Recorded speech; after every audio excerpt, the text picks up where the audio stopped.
EduMapper est une solution qui est là pour aider les lycéens et étudiants à bien choisir leurs études supérieures. C'est notre mission. Il y a pas mal de jeunes en France qui ne font pas d'études supérieures par manque d'infos ou parce qu'ils pensent qu'ils ne vont pas pouvoir. Et ça, c'est un truc qui ne nous plaît pas, ça. Et si la solution permet à un beaucoup plus grand nombre de se lancer à la fois dans la bonne direction pour faire un truc qui va leur correspondre, ils ne vont pas repartir en arrière. Et derrière, ils vont faire des études qui vont bien gazer, ils vont se lancer dans la vie adulte, professionnelle, ils vont réussir, ils vont s'épanouir, on va être très heureux. Parce que la communauté est clé, parce que l'entraide nous possède, on a décidé de mettre en lumière tous ces visionnaires. Bienvenue dans le podcast Build a City for Good de Daphne. Bonjour à tous, on est super heureux de vous retrouver pour un nouvel plein d'énergie, de bonnes idées et surtout d'impact. J'en profite pour saluer les nouveaux auditeurs qui nous rejoignent aujourd'hui. Et du coup, je fais une petite piqûre de rappel. Daphne est un fonds de venture capital qui a été créé en 2015, qui a pour vocation d'investir dans des projets early, des technologies de rupture qu'on appelle la deep tech, mais aussi des projets durables, que ce soit sur un plan social et ou environnemental, et qui vont participer à la construction d'un monde meilleur. Daphne, c'est aussi une société à mission, Bicorp, un fonds de dotation qui s'appelle Rainbow et qui soutient des assos dans le domaine du social. Il y a aussi une brique technologique avec le développement d'un OS interne, un fonds dédié au retail en partenariat avec Carrefour. Bref, Daphne, c'est un foisonnement de projets. Mais aujourd'hui, c'est pas de nous dont on va parler, c'est d'EduMapper, une EdTech qui dépoussière l'orientation scolaire, qu'on est ravis de soutenir. Bonjour Sébastien. Bonjour Sophie, mais Daphne c'est bien, hein, c'est vraiment une très très belle organisation avec des gens magnifiques que je découvre tous les jours, je suis très content d'être là. Et dont Pim fait partie, salut Pierre-Yves. Salut Sophie, merci Sébastien d'être avec nous aujourd'hui.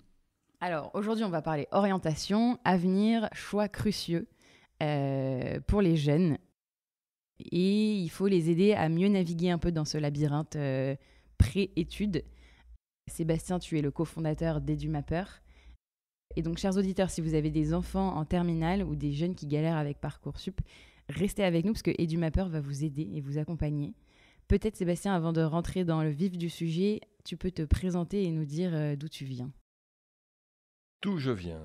Écoute, je m'appelle Sébastien, j'ai 58 ans, j'ai 3 enfants, l'aîné ayant 24 ans, le dernier à 6 mois.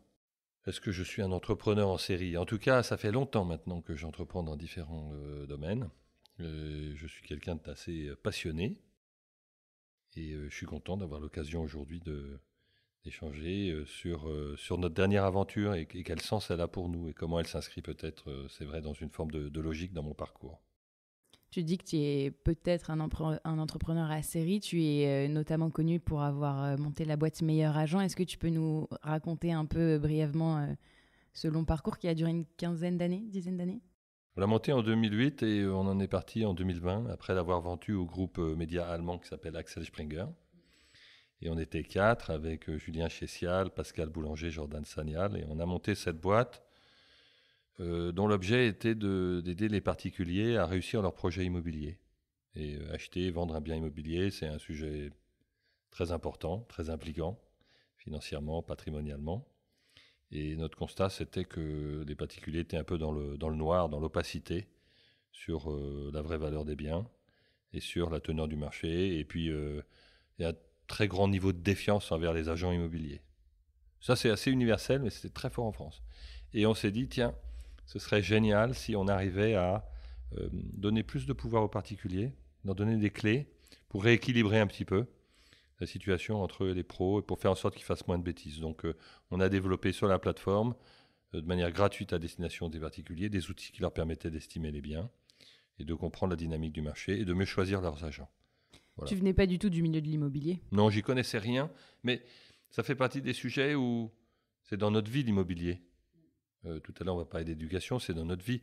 On n'est pas des professionnels, mais c'est peut-être pas plus mal, tu sais, Sophie, parce que quand tu as une expérience personnelle sans avoir un regard de professionnel, eh ben, il y a des choses dont tu t'étonnes. Les professionnels s'en étonnent plus. Et moi, je rentrais de Grande-Bretagne avec ma famille et je cherchais à acheter un appart. J'étais quand même assez étonné de trouver aucune source fiable pour savoir comment on évaluait un bien à cette adresse-là, à combien les appartements s'étaient vendus dans cet immeuble les dernières années. Je faisais une affaire, je me faisais rouler. Est-ce que les agents que je voyais étaient des gens qui avaient eu vraiment une vraie activité dans mon secteur ou est-ce que c'était des beaux parleurs ? J'avais rien de tout ça. Et vu les enjeux, je disais, pas normal. Mais personne s'en étonnait. Et c'est vrai que quand nous, on s'est mis en route de fabriquer notre plateforme, on nous a dit, attendez, fabriquer la transparence sur les prix, avoir des outils fiables en ligne, par bien, des cartes de prix détaillées à l'adresse, des indices plus fiables et plus avancés que les notaires, faire payer les agents immobiliers pour de la visibilité. Vous n'y arriverez jamais. On voit bien que vous ne connaissez pas ce secteur. Et c'est comme ça que j'ai appelé un bouquin que j'ai écrit par la suite, ça s'appelle « On voit bien que vous n'y connaissez rien ».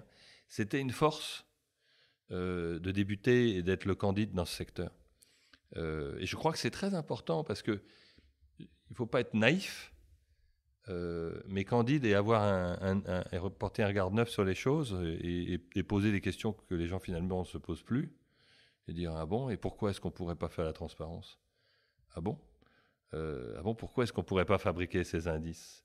Ah, mais parce que c'est les notaires qui ont les données. Oui, mais on ne peut pas les avoir auprès d'eux. Ah non, non, c'est trop cher. Ah, ou ils les ferment. Ah, mais ils n'ont pas l'obligation de les ouvrir. Non, mais bon, c'est plus compliqué. Enfin voilà. Du coup, ça, c'est des choses qui, personnellement, me motivent et ont motivé mes camarades. Voilà. C'était un moment où on était dans l'entrée dans l'ère de la donnée aussi, qui était accessible, qui ne l'était pas avant. C'est vrai. Alors, qui était accessible, quand on a commencé en 2008, elle n'était pas. Parce que tout était fermé. Hein. C'est vraiment les notaires qui avaient le verrou sur tout ça. Ça s'est ouvert avec la base des demandes de valeur foncière presque 10 ans plus tard. Et en fait, nous avons été un acteur de lobby fort auprès de Bercy pour que cette base soit ouverte. C'est nous qui avons poussé très fort, parce qu'on pensait que c'était bon pour le marché. Et ça, c'est un peu un trait de... Parce que les gens nous ont dit, mais c'est pas dans votre intérêt, à vous, meilleurs agents, de faire en sorte que cette base soit ouverte. Ben si, on pense que oui, parce qu'on pense que même avec cette base ouverte, comme on a une approche de la data science et des maths et machin, et qu'on a une approche et une éthique, et je dirais une manière de vouloir servir nos clients qui est particulière, on pense qu'on en fera de toute façon un meilleur miel que les autres. Et ça s'applique, ça va s'appliquer à notre nouveau business. On ne va jamais se dire « Ah zut, l'État est en train d'ouvrir de nouvelles bases ou d'ouvrir de nouveaux services. Ça va rendre service au grand public et ça va diminuer un peu notre attractivité. » On ne va jamais penser ça. On va se dire « Ah, il faut qu'on se bouge, il faut qu'on fasse un truc encore mieux, etc. » C'est hyper motivant. Et les cofondateurs du coup de Meilleur Agent sont aussi tes cofondateurs aujourd'hui. Comment vous vous êtes rencontrés? Alors, on était 4 cofondateurs pour Meilleurs Agents et il y avait Pascal Boulanger qui était l'homme de l'immobilier et il ne sera pas dans le coup cette fois-ci, si ce n'est comme actionnaire à côté de Daphne. Il n'a pas mis autant que vous, mais il est là et il y tenait beaucoup. Et ça salue. Pour nous, oui, c'est super important pour nous parce que Pascal, Julien, Jordan et moi, on forme vraiment plus qu'une équipe, c'est devenu une famille. Ce qui est assez rare parce que d'abord c'est compliqué de trouver des entrepreneurs associés, je vais te répondre. Hein. Passer par toutes les étapes de vie d'une boîte, parce qu'on a commencé, on était 4, on est sorti, on était 400, et donc il s'est passé des trucs entre-temps, et des trucs simples et des trucs moins simples, et notre amitié a survécu, elle s'est même renforcée au fil du temps, et remettre le couvert, c'est fou, sur un nouveau sujet. Donc tout ça, c'est vraiment que... Et sur un sujet qui vous plaît à tous aussi. Oui, pas forcément pour les mêmes raisons, mais qui nous motivent tous les trois. Voilà. Alors, comment on s'est connus? D'abord, on ne se connaissait pas d'avant, pour le coup de 2008, Meilleurs Agents. Pascal, moi, il m'a été présenté par un camarade de promotion qui faisait de l'immobilier et qui m'a dit si tu veux quelqu'un qui connaît l'immobilier par cœur, qui a été agent, qui s'est développé, qui est un super commercial, je te présente Pascal Boulanger, il est génial, il ne va jamais te laisser tomber. Et Julien et Jordan, alors je les ai repérés parce que Julien avait lancé un site d'annonces immobilières en ligne qui s'appelait Immoplaza. C'est très bien foutu, avec une ergonomie géniale. Pas de modèle économique encore à ce moment-là, mais vraiment, il y avait du talent sur le plan web. Et il s'était associé à Jordan pour chercher à développer le business sur un plan marchand. Donc, je l'ai repéré sur Internet, je lui ai écrit. Je lui ai dit, j'ai une idée dans le domaine de l'immobilier, est-ce qu'on pourrait se voir et tout. On s'est vu une fois, 2 fois. On était assez prudents parce que c'est difficile de tout partager avec des gens qui ont des projets qui peuvent être un peu concurrents. Donc, c'est un jeu d'approche, de séduction et en même temps de prudence. Voilà, et ça a duré quelques fois. On s'est recroisés à des salons, puis voilà, au bout de 2-3 mois, on a décidé de s'associer. Mais ça, je te la fais courte, comme si tout s'était passé de manière linéaire. On ne va pas en parler aujourd'hui, parce que ce serait barbant. Mais j'ai eu pas mal de déconvenus. J'ai eu des gens qui m'ont planté, j'ai des gens avec qui j'ai passé du temps, qui ont arrêté. c'est pas Ça fait facile. partie du jeu. Ouais, et puis c'est un gros pari. Tu commences avec les 3, tu sais pas comment ça va. Machin. Voilà. Très bien. J'ai envie d'ajouter un truc, Sophie, parce que c'est une question que tu vas pas me poser. Et pour ceux qui nous écoutent, je suppose qu'il y a des entrepreneurs. Parce que notre histoire, elle est singulière dans le sens où on est resté amis et on remonte un business alors qu'on s'est réinventé X fois. Et ça a été une des conditions pour qu'on survive. Parce que souvent, les équipes de démarrage, c'est pas celles qui arrivent à tenir dans la durée. Tu commences, tu montes une boîte de 4, 20, 50 personnes et tout. Quand ça commence à avoir 100 personnes, les rôles changent, c'est plus les mêmes compétences et tout. Et nous, on a réussi à garder le fil en réinventant le rôle des uns et des autres alors que la boîte montait et en trouvant toujours pour les uns ou les autres des rôles critiques pour la boîte. Et ça, je le raconte pas mal dans le livre.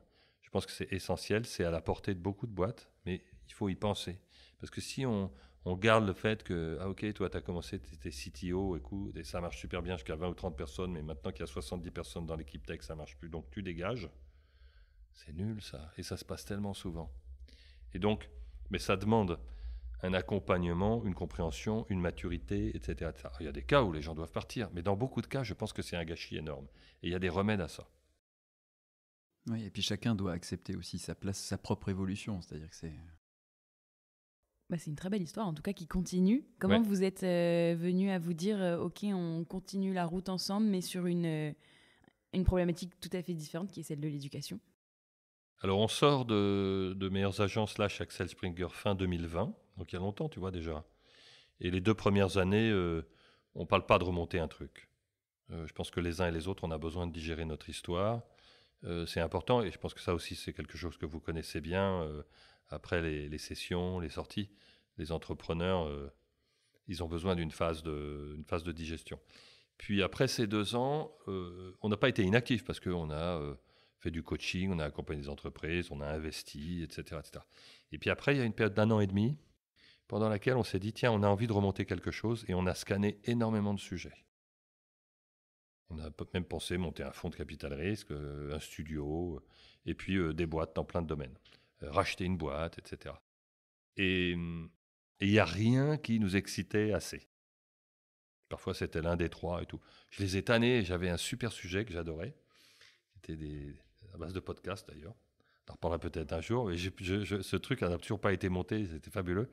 Mais je ne suis pas arrivé à les motiver assez, surtout Julien. Voilà. L'éducation. Mais juste, je t'interromps, ça veut dire que les prémices, c'était plutôt de repartir ensemble et ensuite de choisir le sujet plutôt que l'inverse. Ouais. Bah ouais, parce qu'on adore bosser ensemble, on est super complémentaires, on se fait confiance. C'est tellement important, c'est tellement difficile de trouver des associés. Non, c'est vraiment dur. Est-ce que c'est le plus dur? Je ne sais pas si c'est le plus dur, mais c'est vraiment dur. Moi, mon expérience d'avant Meilleurs Agents, j'avais monté un fonds de capital risque à Londres, qui était bien, hein, c'était le plus gros first-time fund de l'époque, on avait 180 millions. J'aurais dû y rester. Et j'avais un associé écossais, une associée chinoise de Singapour. Je suis parti parce qu'on a fini par plus s'entendre, notamment avec Jim, qui est redevenu un ami entre-temps. Mais donc, j'ai dans ma chair et dans mon histoire, c'est bien marqué que c'est compliqué. Voilà. Donc ça, c'est trop précieux. Et si effectivement on arrive à garder le même cœur d'équipe et de le relancer pour se réinventer sur un sujet qu'on ne connaît pas et qui nous motive tous les 3, et si en plus on arrive à greffer sur cette équipe de départ quelqu'un de nouveau qui nous amène, nous, finalement, à nous remettre en question et qui modifie la dynamique pour qu'on ne s'encroute pas dans un truc qu'on a fait déjà depuis 15 ans avec toujours les mêmes blagues, etc. et les réflexes. Voilà. Non, mais je rigole, mais voilà. Dans l'idée de se réinventer, là, je trouve que c'est gagnant et c'est ça qu'on a fait parce que on a rencontré en chemin Valentine. On a pensé à ce sujet de l'éducation. C'était au moment où on réfléchissait un peu à monter un studio. Et il y a un truc qui nous paraissait un peu une anomalie, c'était la difficulté pour les étudiants de trouver un stage, avec une très grande inégalité de situation, parce que soit les parents sont là et sont bien connectés, et en quelques coups de fil, ils arrivent à dégoter un truc sympa pour leurs enfants, mais dans beaucoup de cas, les parents sont pas dans les bons secteurs, dans les zones géographiques plus éloignées, et des enfants qui cherchent un stage, que ce soit en 3e ou plus tard dans les études supérieures, Ils sont en grosse galère. Et on s'est dit, tiens, ce serait chouette de trouver une solution efficace pour les familles, efficace pour les entreprises. Et voilà, et entraînant mes guêtres à Station F, parce que je m'entends bien avec Roxane, j'ai vu des gens. Et puis indirectement, je suis tombé sur Valentine, qui elle se passionne pour ces sujets. RH, accompagnement, etc. Donc ça a commencé comme ça, et c'est là qu'on a rencontré Valentine. Et Valentine, elle a commencé à bosser sur ce sujet, et avec l'aide d'un autre garçon qui lui a quitté l'aventure entre-temps, ils sont revenus vers nous en disant, bon, chercher un stage, c'est important, mais il nous semble qu'il y a un problème beaucoup plus important à tacler, qui est naviguer dans l'enfer ou la jungle des études supérieures. Et ça, c'est un enjeu qui est, d'après eux, plus fort et plus important. Et donc, on a écouté, Jordan, Julien et moi, on a travaillé avec eux là-dessus pendant des mois, et on a dit, oui, c'est vrai, ce problème est énorme. Et puis, il y a un moment, on a dit, en fait, banco. Banco parce que, on a vu un problème énorme qui touche pratiquement toutes les familles, quels que soient les milieux. Il y en a pour qui c'est plus compliqué que d'autres de s'en sortir, mais c'est compliqué pour tout le monde. Donc, on voyait un grand enjeu avec beaucoup d'inégalités et pas mal d'injustices et du gâchis au niveau personnel, du gâchis pour la nation, en fait. Et le moment où on a dit go, c'est quand on s'est dit, tiens, si ça se trouve dans notre boîte à outils, les trucs qu'on a fait avant, ils vont pouvoir servir. Sur un sujet qui n'a rien à voir, mais on va retrouver dans la mécanique des trucs qu'on ne voit pas les autres utiliser, parce qu'on s'est dit, bon, vu le sujet, il y a forcément plein d'acteurs qui sont très forts. Mais on ne trouvait pas d'acteurs très forts. Donc moi, je me suis dit, bon, on va passer notre chemin, peut-être c'est trop compliqué, c'est parce que l'État est là, ici et ça. Bon. Mais donc le moment où on s'est dit, en fait, non, on a une manière d'aborder ce sujet que les autres n'ont pas prise, et on croit comprendre pourquoi ils ne l'ont pas fait, parce que ce n'est pas si trivial que ça, et on pense que ça va régler le problème. Et bien là, on s'est dit, c'est pour nous. Pardon, j'ai répondu en longtemps, mais non, c'est hyper intéressant. Ça nous est tombé dessus, en fait. Mais là non plus, parce qu'une fois qu'on est dessus, on dit, ça y est, ils ont trouvé leur histoire et tout. Quand on creuse un peu, les gars, ils ont mis 1 an et demi. Ils ont regardé 50 sujets, et il y a des trucs qu'on a creusés, il y a des trucs sur lesquels on a bossé 3 mois ou 4 mois. Il y a une boîte, on était sur le point de la lancer. D'ailleurs, il y a un article de l'Opinion qui date, je crois, de février ou mars 2024. Je suis interviewé par Carole Papazian, et je suis en train de présenter le nouveau business qu'on est en train de lancer, qui s'appelle Y-Matrix. Ça y est. Et on a l'offre, etc. Je suis en train de prospecter des gens avec Joe et Julien. Et 1 mois plus tard, on a complètement tourné Kazakh parce qu'on s'est dit, mais non, c'est pas ça qu'il faut qu'on fasse, c'est le truc de l'éducation. C'est dingue, non? Alors, personne n'a vu cet article de l'Opinion, donc on s'en moque. Mais il sera collector. Ouais, pour nous. Voilà. Ok, donc Valentine rejoint l'aventure à ce moment-là. Donc c'est Julien, Jordan, toi, Valentine et toi qui forment le quatuor sur Jumper. Ce serait intéressant. Oui, pardon. Vas-y, je t'en prie. Non, c'est génial d'avoir Valentine. Valentine, c'est l'exhausteur de goût, c'est la révélatrice. Valentine est beaucoup plus jeune que nous. Elle a autant de personnalité que chacun de nous. Elle est très différente. C'est pas juste parce que c'est une femme, parce que, ok, c'est ça. Ok, on coche le truc, mais au-delà de ça, c'est un enrichissement énorme. Et elle nous rend meilleurs. Et elle est ultra compatible avec nous, parce que sur le fond, parce que nous, si on devait nous caractériser, on a des choses, on est très différents tous les 4. Il y a des choses qu'on a en commun. On est des gros bosseurs, gros bosseurs. On a une énorme attention aux détails. On est à l'heure. On a une bonne orthographe. Et je crois... Si vous voulez postuler chez Jumper, vous savez... c'est ça. Non, mais je me mets en risque là, parce que le jour où j'arrive en retard, on dit et puis quand je fais une faute parce que ça peut m'arriver aussi. Mais c'est quand même marrant parce que c'était pareil aussi avec Pascal. Et on aime bien les blagues potages. Et ça, on l'a pas vu tout de suite avec Valentine, parce qu'il a fallu qu'elle trouve un peu sa place et tout. Mais aujourd'hui, elle a complètement sa place, quoi. Elle n'est pas du tout écrasée par les 3 garçons. Voilà. Ça, c'est extraordinaire. Et est-ce que pour nos auditeurs, tu as quelques chiffres pour qu'on se situe un peu dans ce milieu-là? Qu'est-ce que ça représente, une orientation ratée pour un jeune, pour sa famille, pour l'État? On peut se placer à plein d'endroits. Donc nous, Jumper est une solution qui est là pour aider les lycéens et étudiants à bien choisir leurs études supérieures. C'est notre mission. D'accord ? Qu'est-ce que c'est les études supérieures? C'est tout ce qui se passe après le bac et ça va jusqu'au master. On ira peut-être jusqu'au doctorat. C'est la France et petit à petit aussi un peu l'étranger. Il y a 3 millions d'étudiants en France aujourd'hui, donc qui sont dans ce tuyau des études supérieures et d'ailleurs 400 000 étrangers. Donc c'est un sujet qui est un peu par nature dès le démarrage international parce qu'il y a des flux entrants de l'étranger puis il y a des flux sortants de Français qui partent vers l'étranger. Ça me plaît beaucoup parce qu'avec Meilleurs Agents, on n'était pas arrivé avant le rachat par les Allemands d'Axel Springer, on n'était pas arrivé à internationaliser le business. Alors, du gâchis et des pertes en ligne, il y en a à plein d'endroits. Il y a un endroit qu'on mesure assez bien, c'est celui qui se passe sur Parcoursup. Parcoursup, c'est la plateforme qu'on connaît tous, où on fait ses choix au moment du bac pour rentrer dans l'enseignement supérieur. Et donc, une classe d'âge, c'est 700 000 nouveaux candidats chaque année qui rentrent sur Parcoursup. Là où on commence à mesurer les gâchis, c'est qu'en plus des 700 000 sur la plateforme, il y en a 200 000 chaque année qui reviennent sur Parcoursup parce qu'ils se sont plantés d'orientation les années précédentes et ils se réorientent. Un étudiant coûte, alors quand il est dans le public, à la collectivité, entre 10 000 et 11 000 euros. Et quand il est dans le privé, il coûte aux familles à peu près 10 000 euros. Et donc chaque année perdue, pour ces 200 000, c'est 2 milliards d'euros de coûts à la collectivité. Donc pour les familles, c'est énorme. Temps perdu, énergie perdue. Parfois enthousiasme perdu, argent perdu, et pour la collectivité, c'est énorme. Et ça, c'est juste une mesure, parce qu'il y a aussi ceux qui sortent de leurs études, ceux qui abandonnent en plein milieu, ils ne reviennent même pas sur Parcoursup. Je ne les ai pas, je n'ai pas la stat, mais je sais que ce n'est pas nul du tout.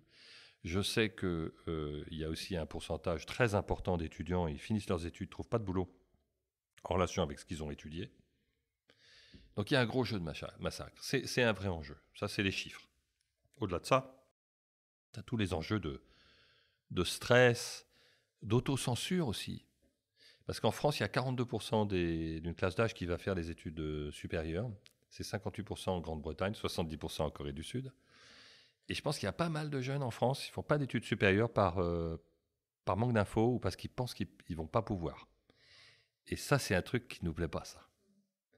Et si la solution permet à un beaucoup plus grand nombre de se lancer, à la fois dans la bonne direction pour faire un truc qui va leur correspondre. Ils ne vont pas repartir en arrière. Et derrière, ils vont faire des études qui vont bien gazer, ils vont se lancer dans la vie adulte, professionnelle, ils vont réussir, ils vont s'épanouir, on va être très heureux. Et tous ceux qui, grâce à nous, font ce pas et ce saut, alors qu'ils auraient pu ou ne pas le faire ou se tromper, à chaque fois, ce sera une victoire pour nous.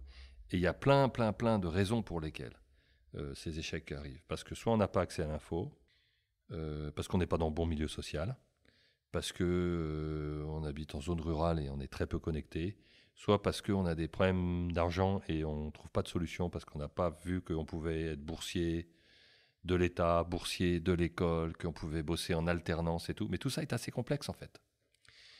J'ai envie, moi, de donner une note d'espoir sur ce sujet-là parce qu'on bombarde de trucs qui sont un peu oh, c'est dur. En fait, post-bac, il y a 30 000 formations en France. Et en fait, c'est un océan d'opportunités. Le nombre d'études dans toutes sortes de domaines qu'on peut faire. Alors, il y a sûrement des brebis galeuses. Il y a un bouquin qui vient de sortir là sur le groupe Galileo, il les déchire complètement.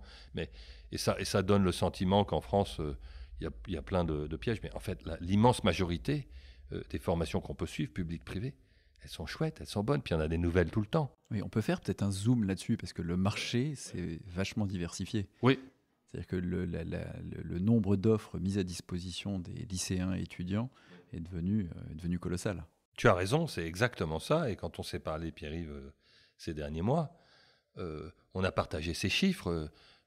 En fait, le nombre de formations dans le privé a doublé ces 25 dernières années. Et des étudiants en post-bac qui faisaient leurs études dans le privé il y a 25 ans, c'était 10%. Et aujourd'hui, c'est presque 30%. Donc il y a une très forte poussée du privé.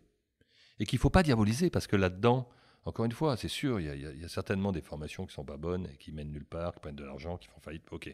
Mais sinon, il y a plein de nouvelles formations qui sont adaptées aux nouveaux métiers, aux nouvelles tendances, dans plein de domaines.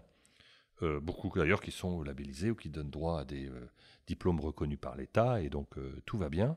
Et c'est bien d'ailleurs cette richesse et cette diversité. Le public aussi se renouvelle. Alors peut-être pas aussi vite qu'on le souhaiterait, mais se renouvelle. Alors forme le gros des toupes. C'était 100%, je dirais pratiquement, des étudiants il y a 50 ans, ou 90%. Dans le public, j'inclus les écoles consulaires, hein, c'est-à-dire les écoles de commerce qui étaient financées autrefois par les chambres de commerce.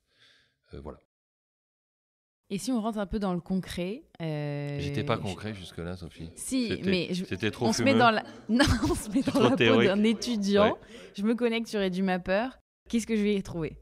Alors, parce que je sais que vous avez un outil pour calculer l'approba d'intégrer telle ou telle formation. Ouais. Alors, c'est la V0 du site, donc c'est encore assez embryonnaire, mais il y a déjà pas mal de choses. Donc, on est sorti avec cette version il y a quelques jours, et qu'est-ce qu'on y trouve? On y trouve 25 ou 26 000 des 30 000 formations disponibles post-bac, et notre objectif, c'est très vite. D'ailleurs, il y a plus de formations disponibles sur EduMapper que sur Parcoursup. Bon, aujourd'hui, notre focale est sur post-bac. Demain, on va étendre et on va commencer à s'intéresser aux étudiants dès la seconde, voire peut-être même la troisième, et au-delà du bac, dans tout leur parcours étudiant. Aujourd'hui, on a commencé avec post-bac. Donc, 26 000 formations disponibles sur lesquelles tu peux avoir des informations sur les conditions d'accès. Ouais. Qu'est-ce qu'il faut avoir fait avant? Qu'est-ce qu'il faut comme type de notes, etc. Conditions d'accès économiques aussi, combien ça coûte, est-ce que je peux avoir des bourses et tout. 2, le contenu, je vais apprendre quoi. Et 3, les débouchés. Les gens qui ont fait cette formation, qu'est-ce qu'ils font comme autre étude? Ou alors, ils sont devenus quoi? Ils travaillent dans quelle industrie? Ils ont quel type de job, etc. Donc, 1, 2, 3. Hein? Conditions d'accès, contenu, débouchés. Pour toutes les formations. Alors, il y a des formations sur lesquelles on a plus de data que d'autres. Et notamment, on a 15 000 formations pour lesquelles on aide les étudiants à calculer leurs chances d'accès, personnalisées. Donc, ils renseignent leur profil, ils disent, voilà, je suis en terminale, alors peut-être bac général, j'ai choisi telle et telle spécialité, voilà mes notes, mon classement aujourd'hui, si je le connais, voilà la note que j'attends au bac, ce que je pense, voilà. Hein. Et puis là, pour toutes les formations qu'il va pouvoir consulter et sur lesquelles on a suffisamment de data, on va lui personnaliser une chance d'être admis. Ouais. Et ça, c'est chouette. Et ça, tu vois, ça, c'est vraiment la marque de fabrique à la meilleure agence, c'est-à-dire beaucoup de data et beaucoup de maths derrière. Les gens ne verront pas les maths, mais on a déjà une équipe scientifique très, très costaud qui travaille de manière, je dirais, ultra rigoureuse à l'analyse des informations qu'on a pu récupérer en open data sur Parcoursup, grâce au ministère de l'Enseignement national, de l'Éducation nationale, de l'Enseignement supérieur, France Travail, etc. Et donc, on ne va jamais arrêter ce travail sur la data et les outils qui permettent aux familles, aux étudiants de prendre les bonnes décisions. Parce que c'est super compliqué. Hein. Quand on fait ses vœux sur Parcoursup, est-ce que là, je suis trop ambitieux et je risque de me retrouver avec rien? Est-ce que là, en fait, je suis un peu trop timide et tout? Là, l'outil, il est là pour aider à fabriquer, un peu comme un portefeuille, des trucs où je suis vachement pushy, je force un peu le truc, puis des trucs plus défensifs. Et grâce à l'outil, normalement, on voit ça assez bien. Il y avait aucune solution qui existait qui faisait ce genre de... Pour personnaliser vraiment... Non, il y a des indicateurs qui sont disponibles sur Parcoursup. Ils ne sont pas toujours super lisibles. Attention, je ne critique pas Parcoursup. Non pas parce que je ne veux pas me faire d'ennemis auprès d'État. Ce n'est pas ça. C'est parce que je pense que l'outil est vachement bien. Il est hyper critiqué. Je pense de manière un peu injuste parce que année après année, l'outil est plus puissant, plus complet. Ils font un travail, je trouve, assez remarquable. Mais bon, Parcoursup ne peut pas répondre à toutes les demandes et l'État ne va pas tout faire. Donc, il y a des datas qui sont disponibles sur Parcoursup, pas forcément hyper simples à interpréter.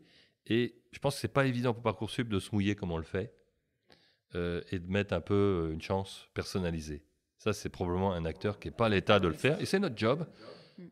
Et on le fait de manière, je dirais, assez... la plus rigoureuse possible. On met un indice de confiance en plus. Alors là, comme c'est le démarrage, on a bridé les indices de confiance. On ne va jamais avoir plus de 3 sur 5. Et ça, tu vois, c'est vraiment un état d'esprit où, bien qu'on ait beaucoup bossé, qu'on soit sérieux et tout, on ne veut pas se surpromettre. Et dans la durée, on va construire et raffiner nos trucs. Et on va, je pense, avec le temps, offrir de plus en plus d'outils pour sécuriser, pour baliser, pour déstresser ce sujet. J'ai une question pour toi, Pim. Pourquoi est-ce que Daphni a souhaité soutenir EduMapper? Daphni, de manière générale, aime bien soutenir des projets ambitieux et qui se donnent une vraie mission. Et la mission qu'on a partagée avec toute l'équipe fondatrice d'EduMapper est assez claire, et Sébastien l'a bien expliqué, c'est-à-dire c'est apporter une réponse à un problème qui est un problème commun à beaucoup de familles et qui est un enjeu de coût. Le parallèle qu'on faisait, on en reparlait encore tout à l'heure sur sur l'immobilier, c'est que c'est dans les budgets des familles, l'immobilier, c'est un budget colossal. L'éducation pour des familles, c'est un budget colossal et c'est en croissance dans un monde où la diversité des formations et les coûts associés à ces formations a beaucoup augmenté sur les dernières années. Et donc c'est un problème c'est un problème fort, coûteux, et sur lesquels il n'y a pas eu de réponse encore à la hauteur des attentes de chacun. Et on pourra reparler un petit peu du business model derrière, mais c'est pas satisfaisant pour les familles. Et quand on regarde le sujet, on a appelé pas mal d'écoles en fait avant d'investir dans EduMapper. C'est un problème pour les écoles elles-mêmes en fait, de réussir à trouver les bons étudiants qui viennent dans les bonnes formations, parce que même pour l'école, quand elle, peut-être de manière opportuniste pour certaines et pas pour toutes, hein, mais ont récupéré ou ont des étudiants qui sont pas au bon endroit, c'est insatisfaisant pour tout le monde, parce qu'en fait ça leur donne pas bonne presse non plus, alors qu'elles ont peut-être la bonne formation mais pas pour les bons étudiants. Donc en fait le fait de donner de la transparence et d'apporter une efficacité au système, ça va apporter de la valeur. Et le rôle d'EduMapper, ça va être d'apporter cette valeur à toutes les parties prenantes. On n'a pas parlé des coachs aussi, qui sont arrivés sur ce marché-là, parce que dans l'univers de marché, il y a une activité qui s'est développée aussi ces dernières années, qui était une réponse aux besoins pour les parents et pour les étudiants, c'était les coachs. Et les coachs ont besoin aussi d'outils, parce que peut-être qu'ils arrivent avec 50, 100, 200 formations à naviguer dans le système. Et finalement, à un moment, l'esprit humain va saturer, les attentes des étudiants vont évoluer et les coachs vont avoir besoin aussi d'outils. Ouais, c'est tout à fait ça. Ah oui, je me retrouve tout à fait dans tout ce que tu viens de dire. Je pense que c'est très important de parler, je dirais, de la problématique côté formation et école, parce qu'elle est très importante. Dans le public et dans le privé, elle est de nature différente, mais recruter les bons étudiants en nombre et en qualité, c'est un vrai enjeu. Parce que c'est l'échec pour une formation si elle ne remplit pas ses classes, c'est un échec financier. Ça peut être un autre échec si on remplit la classe, mais qu'une partie de la promotion quitte en milieu d'année ou un an plus tard, ou est déçue par le contenu. Donc en fait, il y a un enjeu considérable des deux côtés. Et ça, c'est un des trucs que je préfère avec une plateforme qui, j'espère, tiendra ses promesses. C'est notre ambition. C'est à la fois d'apporter beaucoup de valeur aux familles pour aider les lycéens et jeunes étudiants à trouver leur voie et faire les bonnes études, mais aussi aider qualitativement et quantitativement les formations à se faire mieux connaître, pas dans la précipitation, pas dans la logique achat de lead à la volée, parce que ça se fait et ça ne me plaît pas du tout, pour qu'il y ait un vrai matchmaking qualitatif et que tout le monde soit gagnant. Je pense vraiment que dans la durée, si on fait bien notre travail, la plateforme fait gagner tout le monde. Merci Sébastien, merci Pim. La mission est noble, on est ravis de vous soutenir, on vous souhaite une belle aventure, on a hâte de voir la suite.